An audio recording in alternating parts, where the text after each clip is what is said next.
besikhuluma ngothando bazalwane. Besikhuluma ngothando iviki ephelileyo. Kuliviki siyaqhubekela phambili bazalwane. Sesikhuluma ngenye itheme elandelayo. Sikhuluma ngetheme ye forgiveness. Ngithanda ukuthi ngikhulume ngaphansi kwesihloko esithi no, there are no more nails. No more nails. Akusekho ama nails. Akusekho nithi speaking. Yes, there are no more nails. Itheme isihloko enthanda ukuthi ngikhulume ngaso, but under itheme ye forgiveness. So kulinyanga kaMarch sizabe sikhuluma ngeforgiveness. Semvele ngiqalile bazalwane ngikhuluma ngeforgiveness. Yini iforgiveness bazalwane? Forgiveness is an act of deleting a record of wrongdoing. Liyakhumbula iviki ephelileyo umfundisi uthe mayachumayela wathi yena uthando does not keep a record of wrongdoing. Siyaqhubeka phambili sithi thina sesikhuluma ngeforgiveness. Iforgiveness noma ubuyibhalile i-record of wrongdoing, mase singena ku-forgiveness you are deleting it. So forgiveness is deleting a record of wrongdoing. Uthe umfundisi mayishumayela last week wathi yena bathi uJesu bemchaya bemsa eGolgotha lapha ayebethelwa khona, bathi bemshaya bathi bangamshaya yena ashubile kathi I love you. Bamkhafulele ngamathe yena ashubile kathi I love you. Ababuke nje athi I love you. Noma liyangithela ngehlabathi lingiyangishaya, but yena besenzani athi I love you. Bathi noma bembethela nje esiphambanweni still ispikile masingena yena athi I love you. Athi I love you. Bamfaka ispikile bambulala. Asifundeni uLuke 23 verse 34 bazalwane. Amen. Luke 23 verse 34 uthi Jesus said, forgive them, for they do not know what they are doing. And they divided up his clothes by casting loads. Ngithe mina ngiyaqhubeka kulokhu esikuzwileyo ngeviki eliphelileyo. Umfundisi usichiye lo Jesu elokhe batshela ethi I love you. Noma lingaze lingibambe lingithini I love you. Noma lingaze lingishaye I love you. Lingaze lingikhafulele I love you. Bamthatha bambethelela esiphambanweni. And bekwenza khona lokhu bembethela in the process konke kusenzakala. What was happening? Bathatha impahla zakhe bazidivide. Ebabuka bazithatha nje bazidivide impahla zakhe bazithatha and basebenzithethe uthi yena ma bekwenza konke lokhu which they called punishment to him ngoba yena uthe uyinkosi yamaJuda bathi bayampanisha. But what does he go on to do? Uthi baba bathethelele, for they don't know what they are doing. For they don't know what they are doing. There's so much that happens bazalwane empilweni. Siyazenza izinto sizenze omunye umuntu kufanele thina sibe yilabana benelisayo ukudisena, sibe kube yiwo amagama ethu esithi oh Nkosi yami bathethelele. They don't know what they are doing. Abangazi ukuthi mina ngumuntu kaNkulunkulu, abangazi ukuthi mina ngumuntu kaJehova. Bathethelele, for they don't know what they are doing. So this is what Jesus said. Uthi verse 34 uthi yena Jesus said, Father, forgive them, for they don't know what they are doing. Forgive them, for they don't know what they are doing. Asithandazeni bazalwane. Nanti ilizwi lakho Jehova selifundiwe. Lapho Jehova indodana yakho yasifundisa ngokuthethelela. Yathethelela Jehova lama isisesiphambanweni wacela kuwe baba wathi bathethelele, for they don't know what they are doing. Manje namhlanje nansi isifundo that you have set before us ukuthi kasihambe Jehova sifunde thina ngokuthethelela. Basihlaba Jehovah ispikile. They nailed him to the cross. But thina namhlanje sithi there is no more nails. There are no more nails. Akusekho ama nails awasekho. Lobuhlungu uJesu abuzwayo esiphambanweni. Thina sithi namhlanje there are no more nails. Because you are teaching us, Jehovah, as wayifundisa indodana yakho ukuthi atsho athi baba bathethelele, for they don't know what they are doing. Namhlanje siza kuwe ngekuthandaza sithi Jehovah sifundise futhi kuyona linyanga ngayo iforgiveness up until we take your command. Amen. Amen. Siyaqhubekela phambili bazalwane. Ngithanda ukuthi ngiqhubekele phambili bazalwane. Ngitsho ngithi they put the nails. They nailed him to the cross. Bamnailela on the cross. They nailed him to the cross and he felt the pain. You can imagine. The nail going through sandla sakho. Bamnaila on the cross. And when they nailed him to the cross, he died. He died. And he died with all the sins. Wafa lakho konke ukona. But the last words, amongst the last words was, bathethelele, for they don't know what they are doing. Uthe sekwenzakele konke lokho uyahamba uJesu bayamngcwaba. Bamngcwaba ngendlela yabo amaJuda. Fakwe ilitshe liyavalwa laphana ligiqwe futhi after 3 days uyaphuma uJesu. Njengoba wayevele echilo angithi. Suke ukuthi sekuhambile uyehlangana labafundi bakhe. Sehlangane labo nangu lo engifisa ukuthi ngigxile kuye namhlanje uThomas. Thomas wathi yena, "Awu, ngempela bamnaila. Ngempela wavuka. Wathi hayi mina ngifuna ukubona. Ngifuna ukubona, I want to see la manxeba. Ngifuna ukwabona amanxeba." And what did Jesus say? Wathini uJesu? Lapha babekhona abafundi. Wavala isivalo. Wasivala isivalo. There is so much significance in that.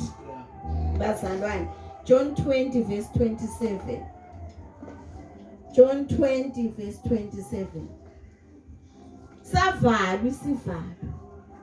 Ukhona sefikile fast asifundele uJohn 20 verse 27. Yesu wathi kuThomas, "Faka umunwe wakho la, ubone intandla tami. Welule nesandla sakho. Usifake emqubulweni wami. Hawula kungakholwa, kodwa bani ngilokholwa wakho." Amen. Amen. Amen. John 20 verse 2. Wathi faka, wavala isivalo, wasivala isivalo, wathi no, mfuna sivalo isivalo. Bese buya lapha Thomas, buya, come Thomas. Mfuna ukhawule kungakholwa. Thatha isandla sakho ufake phakathi la engilimele khona. Faka isandla sakho. There is so much significance in all that bazalwane. Into eqhakathekileyo ukuthi sazi thina ukuthi whenever we have to forgive, there is some pain that is inflicted in us.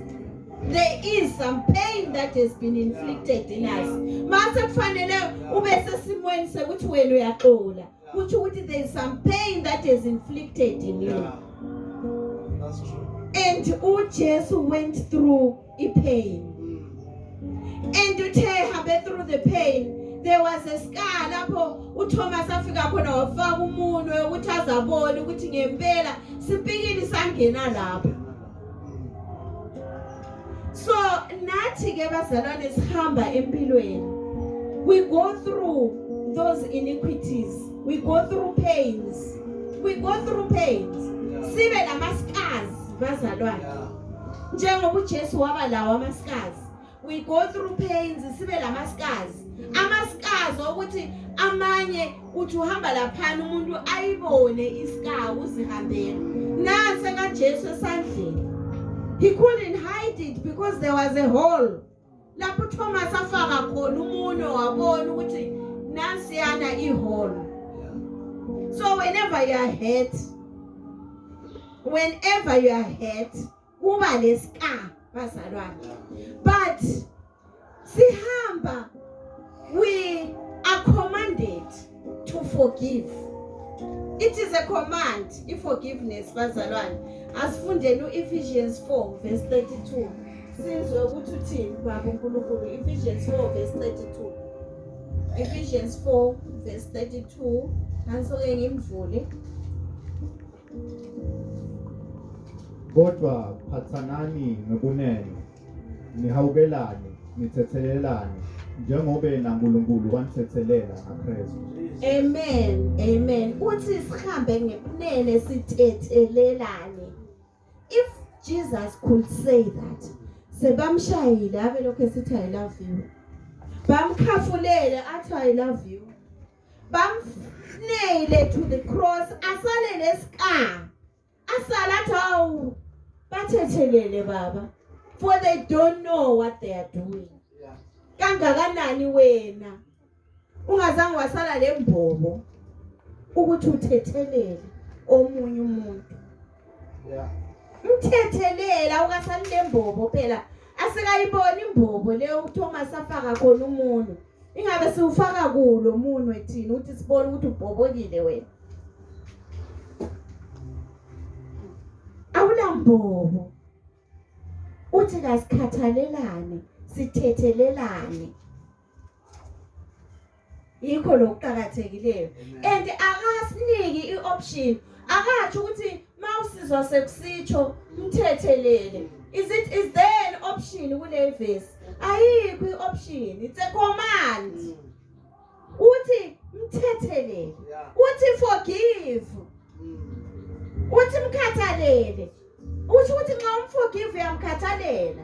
Asikhathalelane bazalwane and forgive each other. Forgiveness into eqhakathekileyo asifundeni Colossians 3 verse 13. Colossians 3 verse 13.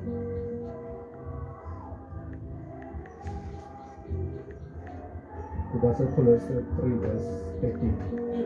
Nibeketelelane, nithethelelane, nangabe umuntu akhube lomunye, ngobe phela nenkosi yanithethelela, nani-ke yendani njalo. Amen. Uthi umuntu mahamba athi ungikhubile, ungivise ebuhlungu. Yes, bazalwane, whenever we go emhlabeni we will be hurt. Akasho uNkulunkulu ukuthi we will not be hurt. We will be hurt, sibuva buhlungu. But and again sibuva buhlungu, we will be scarred. Sisakuba scarred.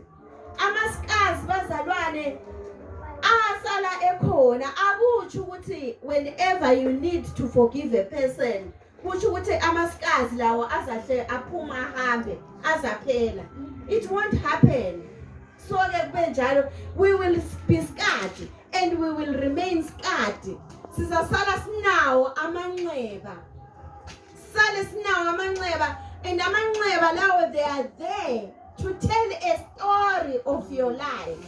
They are there to tell a story of what happened in your life. They are there to signify what you went through. But they should not control your life. They should not control your life. La manxeba. Into ekhona ukuthi kumele sibeketelelane. Sithethelelane. That is what God is saying. I will go back again to Thomas. uThomas uyasho athi kakholwa yena ukuthi really ngempela kwenzakele. Akakholwa, but uthi nxa esemyala uJesu athi khawula ukungakholwa. Ngifuna ukuthi ngitsho la namhlanje bazalwane ngithi mina kufanele ukuthi sisebenzise ifaith yethu to forgive. We should use our faith to forgive. Amen. Being scarred does not mean that you should always keep that scar and not forgive. Amen. Again, being scarred does not mean that you have not healed. You can heal. Usale buhlungu bungasekho, but iscar sisale silokhu sikhona. Yeah. Sisale silokhu sikhona. We cannot cancel that it happened. Yeah. We cannot cancel that the act happened. But lokhu baba uNkulunkulu asiyala khona ukuthi even though it happened. Yes. But beketelelani. Praise God. Be patient with one another. Amen. Forgive each other. Amen. That is what God Praise is God. commanding, by the way. It is a command. So ke thina singabantu siphile emhlabeni, we have a freedom of choice. You can choose to forgive. Uhambe ngomyalo kaBaba uNkulunkulu. Yes. You can choose to forgive, or you can choose to unforgive. Uhambe ngokwakho. Praise God. But what I want to tell you is that there are benefits in forgiving. Praise God. Kunema benefits ukuforgive abazalwane. Sihle sitsho sibekwa nje namhlanje. In order for you to get blessings, forgive umzalwane. Praise God. In order for you to baba uNkulunkulu akublesse, forgive. Siyayalwa futhi Lord's prayer ithi forgive us our sins as we forgive those who sin against us. So in order for you to receive blessings, forgive. So uyabuhleli nje uvale ama blessings akho. Uwavale because you don't want to forgive. In order for you to be blessed, forgive. Amen. Again, forgive abazalwane kuyakunika freedom. Because nalo muntu, before you forgive that person, you might not feel like talking to the person. But the time you forgive the person, uva sowukhululekile nekukhuluma ngaye, nekukhuluma naye. There are instances where ukwata to an extent that when you hear the name of the person, uva nje ukunyanyisa, uva ungafuni kuba kuleyo ndawo lapho kuphethwe igama lalowo muntu. But it gives you freedom to forgive because lama kukhulunywa ngaye you won't mind. Nama esekhona, you can talk to the person because you have forgiven the person. And again, if forgiveness bazalwane ngifuna ukuthi ngitsho ukuthi ayitsho ukuthi umuntu kumele azabuye kuwe azoguqa phansi axolise. Because it is a command. You will have to forgive even if the person has not come to you and apologized. Umuntu uyabe efuna ukuthi ngifuna kuyazazi ezexolisa. Mangaxolisi vela nje angimxoleli. It is a command that you forgive, and God's command. God's command. Ngixolela ngikaxolisa. Ngixolela ngezi kuwe uzoxolisa. Just forgive. That is what God is saying we should do. Uthwala nje ungaforgive bazalwane ufana nomuntu othwele 100 kilograms enhloko. 100 kilograms enhloko.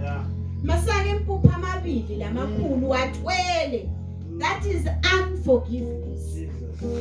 But when you forgive, fana lokwethula umthwalo. Praise God. Fana lokwethula umthwalo.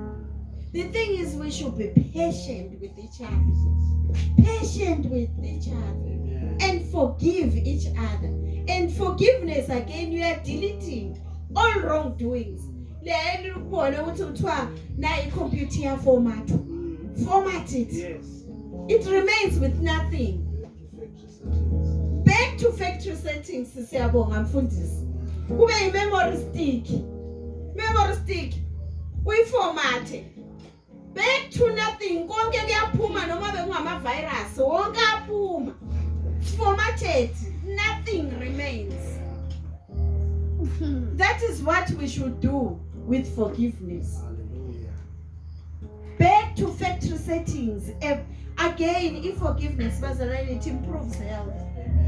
Improves health. Ebusuku awusalali ngoba sowucabanga ngalo Dr. Bhebhe osuke wafika wakhula. Awusalali ebusuku. Ulala uma uphapha manje kubuya uDr. Bhebhe. Awathi nje mina ngilalela. Ngidilalele ukathe kule bazalwane ukuthi udibude ukuthi what is really happening, what is the other person doing, knowing what ngaye kangaka. Yes. Lo endokho embamba igube enhlizweni yami ukuthi ngingamforgive. Yena engabe ngalesi sikhathi wenzani. Kanti ukuthi it's 2 AM ulele. Yahona. Wena ukhangele lokusolo kulo Dr. Bhebhe la engqondweni. Ngebantu. Hayi. It actually improves health to forgive. Peaceful sleep. iBP. Uthiwa gogo lingamphambanisi utakuba ne high. Gogo akafunde ukuforgive manje. Gogo akafunde ukuforgive hawo. Hayi gogo unashukela. Lingamenzi sonje nitambona sekajuluka shukela seyikhuphukile. Hayi gogo forgive athi thina sesibogogo. Gogo hayi forgive. Mina ngikhuluma ngabantu nogogo wami la esontweni. Owami ugogo ukhona. Gogo forgive gogo. Hi. Angifuni nje ukubizelwe mbabani ugogo hi sile. Forgive gogo. Forgive. It improves health to forgive. Down by the peaceful sleep, you will always be smiling. It takes a lot of muscles ukuthi ufrawune ukwatile than to smile. So, whenever you have forgiven, you will always smile. It improves health. It actually brings better mental health because you'll be thinking about productive things other than thinking about things that are past. Amen. It brings in mental health. It brings healing. Healing. Uyamkhulula nalo muntu losumforgivile. Noma ungakamtsheli. I don't want to lie to you. I'm sensitive to speech. Yeah. Very sensitive to speech. But ngahamba empilweni. Katheni nje ngangithi ngispeech singathi ngiphelile madoda. Speech sithi ngiphelile. Enxa ngithi ngisensitive to speech ngithi ukuthi into umuntu ayikhulumileyo. Ngimi ayingeni injalo. Ngianalyze kanengi ngize ngizibuza kanti umuntu besitshoni. Very sensitive to speech, but ngahamba ngangedwa ngazikhuza ngathi yabona noma ngaze kungiyene ukuthi cha, but ngingedwa ngiyathi lo muntu akakwazi ukuthi besitshoni mana avele ngiyithule nje. Ngivele mbambe wona amazwi kaJesu wathi forgive them for they know not. Ngithi bona lo muntu lo yazi ngithuno lento ayikhulumayo mana ngitshiyane naye. So ke bazalwane ngiyatsho ukuthi it improves mental health. Malala wandidelete ngidelete lokunye okuyinto bathi nxa sebengikhumbuza ngithi ngabe sengikhohliwe ngalokho. I delete bazalwane fundani ukudelete. Delete. Anything lengathi khubile, engathi kuvise ebhlungu, engathi akaphathi kahle, delete. Amen. Delete. Usale nekumnandi kodwa. Usale nekuhle kodwa. Omunye umuntu uyaluphala bentshela abotishela mangibafundisa eklasini. Ngithi mawufundisa eklasini kufanele ube le attitude enhle towards abantwana. Uba ngitishela uzubele lo mgelo la wekuhlala uswaqile tishela. Umgelo wekuhlala uswaqile. Uzube natural lo mgelo wokuhlala uswaqile tishela attitude ilungise. Nami namhlanje ngiyasho futhi ngithabazalwane bami. Angifuni ukunibona ninemgelo lapha yokuhlala niswaqile. Let us smile. Delete. Yabona nje mangingasuka lapha ngikhulume, mangingathatha 2 steps ngikukhubile, delete ukuthi ngitheni. When forgive, it's a command. Ukuthi cha. But uzitshela ukuthi no. Delete ukuqhubeke ngempilo yakho. It improves health, it improves relations. Ngoba lo muntu uyakhuluma mangakaphathi kahle. Sasa lisakhulumisana.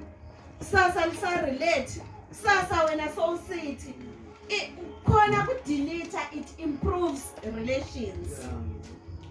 It improves relations. Mawungambuzisisa kusasa uyathi I was just joking.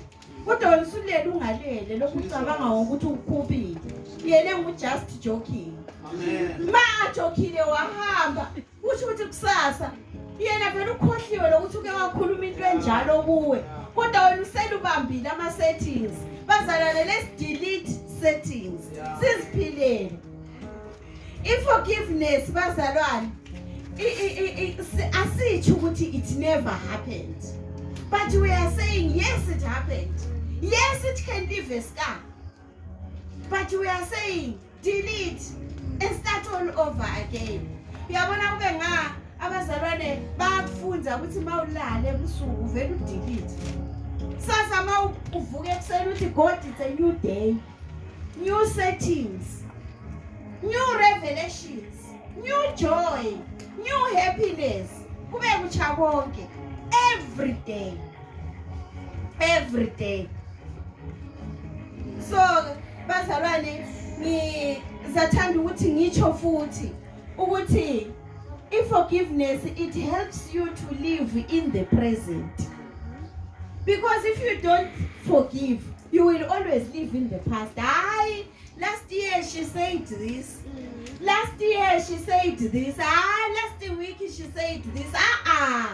Zalwane wami, live in the present.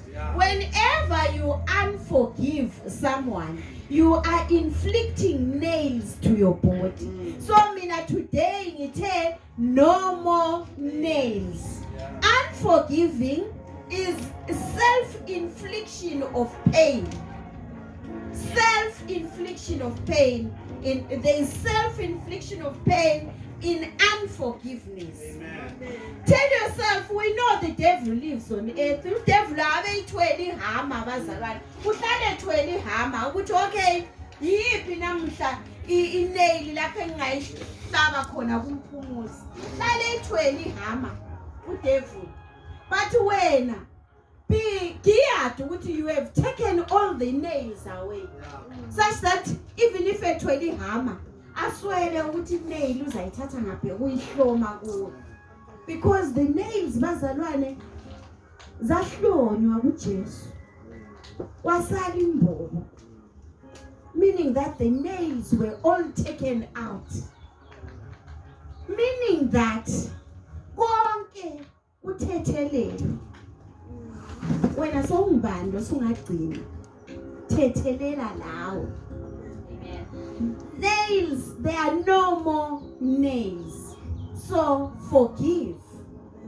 And if forgiveness, bazalwane sengigcina, it's not a feeling. Asomuzwa. It is not a feeling. If forgiveness is an act, it's an act. It's an act. I said you delete. So it is an act of deleting. Deleting all wrongdoings. It is an act. Ungabona umuntu lokho esathi ngizwa. Ufaka ifeeling. Usengafiki ekufulfill icommand kaBaba uNkulunkulu. Sithi thina forgiveness is an act. And an act where you are deleting everything and taking away all nails. Take away all nails. Bazalwane netipiki leti bingahlonywe enhlizweni yakho, take them out. Let's begin that zingahlonywe engqondweni yakho zikuzwisa ubuhlungu, take them out. So there are no more nails. Siyabonga bazalwane. Ngizathanda ukuthi abazalwane basukume. Ungabe leyazini ingoma lethi angiwanaki amanxeba ami uzowapholisa ubaba. Angiwanaki amanxeba ami uzowapholisa ubaba. Bani ungasihlabelela kahle? Angiwanaki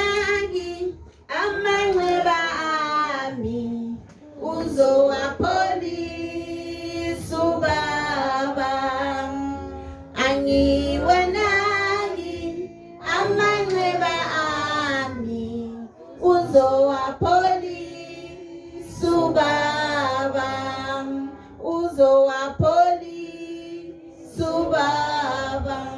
Okay, ngithanda ukuthi siye nemthandazweni bazalwane, sihambeni ngasona lesi spirit sekuthi lamanxeba la abakhona enhlizweni yakho, abakhona emzimbeni wakho, some pains were inflicted physically, some pains were inflicted spiritually. La amanxeba abakhona enhlizweni yakho, namhlanje uzitshela ukuthi awanaki. You are deleting. We are formatting our lives. We are going back to factory settings. We are starting all over again. We are being renewed. Siyaqala katsha. Ngifuna ukuthi siyeni ubaba uNkulunkulu simceleni asisize. Ukuthi sisuse all nails ukuthi namhla isipikili sinshayile. Sisuse, remove all nails and delete and format settings. Sibuyeleni back to the factory, back to God. Asithandaze nini? Egameni lenkosi uJesu waseNazaretha. Baba somandla, Jehova wena ungujehova usibawo. Jehova wena ungujehova ongajabulisiyo. Siyacela futhi uNkulunkulu wami la namhlanje ukuthi usisize Jehova. Ukhiphe uNkulunkulu wami all nails uNkulunkulu wami ezikhona esimpilweni zethu. Sisize Jehova wena uJehova lamandla amakhulu. Hamba usisize uNkulunkulu wami and remove all nails Jehovah in the name of Jesus. Baba somandla wena uJehova lamandla amakhulu. Wena uJehova mkhulu. uJehova akaze asijabulise. Hamba usisize uNkulunkulu wami. Seleni sikuxolela Jehova. For you said it that it is a command. You never gave us an option. Sithi uNkulunkulu wami sifundise Jehova. Ukuxolela sifundise patience. Egama lenkosi uJesu waseNazaretha. Baba somandla siyazi ukuthi amanxeba Jehova khona. Sidlulile Jehova phakathi kobuhlungu. Bathi lokho esikucela kuwe uNkulunkulu. Ukuthi Jehova uhambe usisize Jehova. Senelise ukuthi ngokukholwa we forgive in the name of Jesus. Sisize Jehova. Sisize uNkulunkulu wami. Wena uJehova lamandla amakhulu. Bless us, O Lord.